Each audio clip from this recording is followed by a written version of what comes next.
Hola de nuevo, aquí les traigo otra creación más de Creepypasta, y recuerden que no es mía sino del usuario de la descripción del vídeo. Bueno, comencemos, espero que les guste, y más vale que traigan algo para taparse del miedo, jaja, mentira, eso está en su decisión XD. Solo que en las noches al cerrar los ojos, a veces me parece percibir como especie de flash proveniente de la pantalla, a lo que luego recuerdo el sonido de mi voz articulando aquella frase horrenda. Fue la última frase que le escuché decir antes de despedirme de él. A los pocos días me enteré de que al parecer había asesinado a uno de sus mejores amigos, y que días más tarde había sido encontrado en su casa. Se había suicidado ahorcándose con unos cables que había arrancado de su PC. Algo al parecer proveniente de su ordenador lo había motivado a cometer ese atroz acto contra su víctima y luego contra sí mismo. Pero mi pregunta era, ¿qué era? Desearía jamás haberme hecho esa pregunta, la cual despertó mi interés y pues, como dice el refrán, la curiosidad mató al gato, aunque lamento no estar muerto en este instante. Pero antes de estarlo por voluntad propia quiero dejar este escrito, contando todo lo que sucedió, de cómo llegué casi al mismo punto que él, y que aunque lo único que nos diferencia es que yo aún sigo vivo, realmente no será por mucho tiempo. Si alguna persona o la policía misma haya esto, quiero dejar claro que todo esto es verídico, pero que por las cosas que seguro leerán, dirán que soy un psicópata, mitómano y cínico. Pero a veces hay cosas que por más irreales que parezcan, pueden superar la ficción. Después de haberme mostrado su PC, pensé que tal vez se estaba inventando todo, de un tal programa maldito, conversaciones con la muerte, haberse visto a sí mismo muerto y parecidos. A este punto, no creía en nada de lo que me había contado, pero actuaba como si confiara en todo lo que dijo. Luego de esto él se quedó tranquilo, pensando seguramente que no era que estaba loco.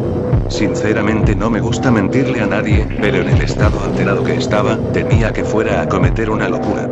Irónicamente lo hizo a pesar de que parecía más calmado después de que lo acompañe. Según las investigaciones policiales hechas en la escena del crimen, había entrado con facilidad en la casa de su amigo, quizás bajo cualquier argumento y dado el hecho de que tenían gran confianza el uno al otro. Esa noche terminó quedándose allí y cuando su colega dormía, él tomó un cuchillo grande y afilado y lo clavó primero en su tráquea, cosa que hizo que la víctima despertara y quedara como si se estuviera ahogando. Luego volvió a clavar el cuchillo, esta vez en la sien, cosa que le dio una muerte un poco más rápida a su amigo. Luego de esto, cual típica escena de película gore, abrió su vientre y extrajo sus intestinos para luego colgarlos del ventilador en el techo aún encendido, cosa que explica el por qué toda la habitación había quedado cubierta de sangre. Un muy macabro hallazgo en realidad para las fuerzas de la ley. Ocurrió poco después de que un vecino hubiera visto muy temprano en la mañana a un sujeto todo cubierto de sangre huyendo a toda velocidad del sitio. Gracias a los detalles proporcionados por los vecinos, la policía fue a parar a la casa que está justo al lado de la mía, donde hasta hace 4 días había estado yo. Lograron encontrar al asesino, solo que muy tarde ya que este se había ahorcado como había mencionado antes. Para el pequeño vecindario en el que vivíamos, esto era todo un horror entre los habitantes, lo que dio mucho de qué hablar por espacio de varias semanas. Yo particularmente estaba anonadado. Tenía tiempo conociendo a ese sujeto como para entablar una amistad bastante normal. Pero nunca pensé que pudiera llegar a algo tan terrible como lo que hizo. Pero por alguna razón, los hechos ocurridos muy poco antes del homicidio me habían hecho cuestionarme acerca de su salud mental. Pero un hecho más en particular fue el que atrajo mi atención, y es que, muy tarde por la noche, yo había despertado en busca de un vaso de agua. Antes de salir de mi habitación, miré por mi ventana la cual da a la de su habitación. Miré como una ráfaga de flash iluminaba su cara, y él estaba inmóvil, imperturbable, aun cuando lo llamé por su nombre, le pregunté qué hacía allí y qué eran aquellas luces. No se movió ni medio centímetro, ni siquiera parpadeó. Le pregunté una segunda vez y la misma falta de reacción fue la respuesta en consecuencia. Imaginé que portaba audífonos puestos y que por eso no me escuchaba. No le di importancia, fui a tomar agua y regresé. Esta vez cuando volví a mirar por la ventana vi que las luces parpadeantes se habían detenido y su habitación había quedado a obscuras, pero podía notar su silueta a pesar de la falta de visibilidad. Seguía inmóvil, inerte, tal como lo había visto antes. Tras el no obtener respuesta a la vez anterior que lo había llamado, no lo intenté y simplemente me acosté de nuevo. Al día siguiente fui hasta su casa de visitarlo. Lucía ido, sin expresión, como si careciera de alma. Respondía secamente a mis preguntas y cuando me iba, me dijo, la muerte está entre nosotros, cosa que había puesto días atrás en el subnick de su MSN, antes que sin previo aviso se desconectara. Quedé desconcertado, pero no le pregunté qué era aquello. Solo me reí y me fui. Esa misma noche lo vi salir de su casa, luego de que se hubiera quedado inerte nuevamente frente a un destello incesante de luces blancas en su dormitorio, se levantó súbitamente, saliendo de su casa, dirección calle abajo. Esa fue la misma noche del asesinato. La policía había barrido casi por completo su casa, en busca de pistas o indicios de qué motivó a ese hombre aparentemente normal a cometer semejante barbarie. También interrogaron a todos los vecinos, tratando de ver qué sabían ellos al respecto, cosa de la cual no fui exclusión. Les conté los sucesos extraños que habían pasado con anterioridad, cosa que al parecer a los oficiales les pareció al principio interesante, solo para terminar escuchando a escondidas cuando se iban, que creían que estaba inventando historias extrañas sobre posesiones, fantasmas o cosas por el estilo. Al principio me enojó un poco que no tomaran en cuenta lo que les había dicho, cosa que fue nada más que la verdad de principio a fin. Pero luego simplemente olvidé el asunto y me centré en una incógnita de mayor relevancia para mí, que eran esas luces que había visto el día anterior con las cuales se había quedado tan inmóvil.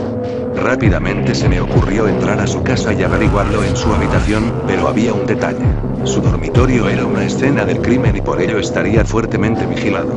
Pero al ver la rutina de los detectives, vi que podía entrar furtivamente en la noche y ver qué podía conseguir o encontrar. Así que me preparé y me dispuse a salir en la noche. En lo que estuve cerca vi que la ventana que estaba frente a la de mi habitación estaba abierta, así que decidí escalar esa parte para no tener que entrar por la puerta principal y accidentalmente dejar huellas. Una vez dentro de la casa y de la respectiva habitación algo extraño me atemoriza. El ambiente de aquel sitio se sentía tan negativo. Un aire pesado se podía respirar y por el tiempo que estuve allí siempre sentí una presencia detrás de mí, lo cual en varias ocasiones me hizo mirar detrás, solo para encontrarme con que no había nada. Tratando de no concentrarme en eso, solo me dispuse a encender el ordenador, ya que vi que estaba justo al lado de la ventana, y por lógica, pensé que la pantalla fue la que emitió esa ráfaga de luces. Pero luego me di cuenta que los cables que faltaban habían sido los utilizados para el suicidio. Entre frustrado y pensativo, analizaba cada una de las posibilidades para lograr averiguar qué misterio ocultaba el computador. En eso escuché que una patrulla se acercaba, y con cuidado me asomé para ver qué pasaba. Al principio vi que el auto iba a una velocidad constante incluso estando casi llegando a la casa, pensando que quizás solo pasarían de largo. Pero de repente el auto frenó de golpe y 3 policías se acercaron a la entrada, pistola en mano. Sentí como la adrenalina invadía mi cuerpo y mis pensamientos iban a una velocidad increíble, analizando distintas posibilidades. Una de ellas era huir inmediatamente y dejar lo que estaba haciendo para evitar que me arrestaran. Otra, sin embargo, era la idea de esconderme y esperar a que los policías se fueran, y por un momento casi elijo la segunda, de no haber sido que recordé que esa era una escena del crimen y que más policías no tardarían en llegar revisando cada esquina y rincón de la casa. En ese momento de indecisión surgió la idea de huir tan solo con el disco duro del ordenador, luego podría verlo en mi casa. Actué rápido, desconecté la unidad y salí por la misma ventana por la que entré, justo a segundos de que entraran los oficiales. Corrí rápidamente y salté la cerca de madera, y me oculté ahí por unos instantes hasta que empezaron a llegar más y más policías. En un momento de oportunidad, pude entrar a mi casa de nuevo y entrar a mi habitación sin que nadie se diera cuenta. Toda una hazaña, la verdad. Vi como la casa del difunto amigo mío quedaba rodeada de montones de policías con armas y linternas en mano. Al parecer alguien le alertó de que había entrado y pensaron que se trataba de algún ladrón. Por suerte no se percataron de la ausencia de aquel disco duro en la PC, lo que realmente fue una suerte. En cuanto a mí, ya en mi habitación, contemplaba aquella caja plateada que tenía en mis manos. Pudo haber sido cualquier otra sin nada en especial, pero esta, sin embargo, tenía algo extraño. Podía sentir una sensación rara cada vez que lo tocaba. Como si transmitiera una especie de energía, pero esta energía no era buena. Como si el disco duro contuviera un mal aprisionado dentro de sí. No creía en cosas sobrenaturales, pero debo decir que aquello ya era bastante extraño, sumado a los acontecimientos ocurridos recientemente me hacían incluso dudar de siquiera mirar qué clase de datos habían dentro, o qué tipo de horror podía contener. Pero la duda era tan grande que terminé conectando ese disco en mi PC. Con cierto temor le di al botón de encendido y antes que cargara cualquier pantalla, un flash proveniente del monitor me cegó por unas décimas de segundo, tiempo en que empecé a sentir como mi habitación se llenaba de un ambiente cargado de odio. Tal y como había sentido en el lugar donde había encontrado el disco duro, mi entorno tenía un aire pesado, duro, como si incluso se pudiera agarrar con la mano. Sentí un escalofrío poco común, no era como lo usual que desaparecía poco a poco, este era intermitente, pero incesante. Mientras se cargaba la configuración dentro del disco, tuve la idea de desistir a último momento, pero mi curiosidad me ganaba cada vez que lo pensaba. Distraído entre todo esto, me di cuenta de que ya había cargado el sistema. Empecé a revisar cada rincón de la PC en búsqueda de cualquier cosa sospechosa o indicio de que era aquello que mi amigo había visto o aquello que hacía que quedara tan absorto. Pero todo fue en vano, no hallé absolutamente nada, incluso intenté entrando al MSN con mi cuenta, pero nada pasó. Me quedé un rato solo mirando la pantalla, pensando en si solo había sido producto de mi imaginación el pensar que su computadora tendría que ver con todo lo que le pasó. En el momento en que me iba a rendir y simplemente apagar el ordenador, apareció una ventana de conversación de MSN, pero yo ya había cerrado sesión.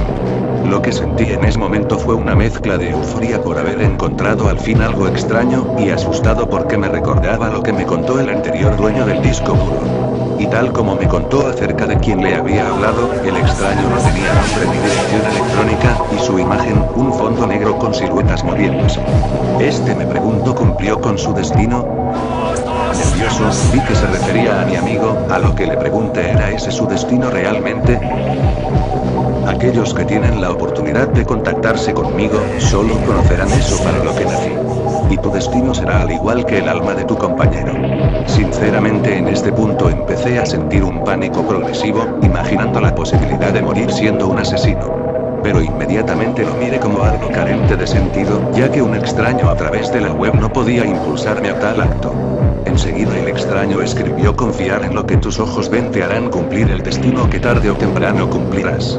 Inmediatamente de terminar de leer el mensaje, el monitor se apagó y empezó a ocurrir. La pantalla parpadeaba rápidamente en especie de flash intermitente. Recordando lo que había ocurrido con mi amigo, lo primero que intenté fue levantarme de allí y no mirar, pero algo me lo impidió. No podía moverme, y mis ojos, por más que querían mirar a otro lado, solo veían la pantalla. Y de repente oscuridad. Y una voz diciendo a la lejanía: es hora de que la muerte camine entre nosotros. Luego desperté en la sala de mi casa. No sé cómo había podido llegar hasta ahí, pero algo sí era seguro. Si había podido llegar hasta ahí, era probable de que lo que sea que hiciera eso en mí, podía llevarme más lejos. Así que decidí destruir aquello que parecía la fuente de toda esta maldición, para evitar así un mal con un fin mucho más siniestro. Pero en camino a mi habitación, ya no era una pantalla destellante de luz, sino mis propios ojos los que me traicionaban y me hacían ver luz enceguecedora e incluso algo más, visiones de una muerte espantosa, no de mí, sino de alguien más, y el responsable, como no, era yo. Al abrir la puerta vi una masa de sombra negra impidiéndome llegar hasta el computador. Estaba petrificado de miedo, y vi con horror cómo surgían dos luces rojas en forma de ojos, a lo cual articuló estas palabras: es la hora de cumplir. Volvió la oscuridad hasta que recuperé la conciencia. Estaba boca arriba mirando al techo. Creí que me había desmayado otra vez, ya cerca de mi habitación, pero aquello último era lo único que no encajaba, ya que no estaba en mi casa. Me incorporé poco a poco, y en eso sangre en mi ropa. Tenía las manos y mis ropas llenas de sangre aún fresca, incluso algo caliente. Para este momento estaba al borde de una crisis nerviosa a consecuencia del horror de ver eso. Pero no lo había visto todo. Al mirar hacia adelante había una mesa con un gran espejo en la pared, y reflejado, detrás de mí, veía un cuerpo cubierto por sábanas a excepción de un pie y parte de la cara, la cual vi la expresión de sus ojos y pude darme cuenta que aquello era un cadáver y peor aún era mi mejor amigo. Más aún cuando volteé y vi que las sábanas blancas estaban teñidas de sangre. Extrañamente empecé a sentir nada. Poco a poco me acerqué y al principio estaba indeciso de si correr la tela que cubría el cuerpo. Pero al hacerlo, vi algo que es una imagen digna solo de una película de terror. Todos los órganos internos de aquel desdichado estaban regados en la cama como si solo hubieran removido huesos y carne. Los únicos huesos que había era la columna que aún seguía unido a la cabeza, manos y pies colocados cerca de cada esquina de la cama. Aquello me repugnaba tanto que sentía náuseas, pero me di cuenta de algo muy curioso al toser. Tenía también sangre en la boca. Saqué conclusiones de qué pudo haber pasado. Pero el shock era tan grande que ya no sentía nada. Incluso cuando vi que en el piso, también ensangrentada, había un arma aún cargada, al parecer hubo forcejeo pero el arma cayó y pues, la conclusión fatal en la que me encontraba era el resultado. Seguramente cuando encuentren este escrito junto a mi cadáver, me tomarán como un psicópata que solo inventó una historia loca. Descabellada pero cierta. Mas aunque no sé cómo llegué hasta aquí. Lo que sí sé es que no viviré para recordar por siempre todo esto. Prefiero usar el arma contra quien originalmente iba a ser usada contra mí.